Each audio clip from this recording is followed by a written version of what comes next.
مواليد برج الثور، أهلا وسهلا بكم. يا ريت تشتركوا معنا في القناة. لمن يزور القناة طبعا لأول مرة، المرجو الضغط على لايك وكذلك تفعيل الجرس ليصلكم دايما جديد القناة. يوم واعد كمان باتجاه التسوية. أيضا تأكد من أوضاعك المالية، فهناك الكثير من الأمور التي عليك معالجتها أولا قبل البدء بأي شيء جديد.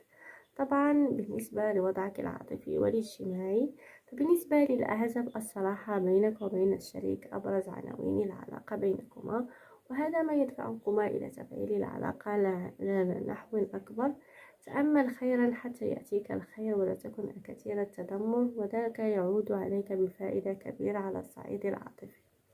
بالنسبة لوضعك الصحي، استخرج قدر المستطاع إلى أماكن مسلية. حاول إنك تغير جو، وتناول الماء بكميات وفيرة في المساء. طبعا أيضا بالنسبة لقيم خطتك، لا تنسى ما هي أولوياتك وأهدافك، وراقب حياتك وفق الخطة التي أعددتها، فهذا سيسهل عليك أداء التخطيط للحياة. ولكن التزم وتمسك بما قررت وكن مهذبا، وحاول أن تبذل ما في وسعك لإرضاء أفراد أسرتك.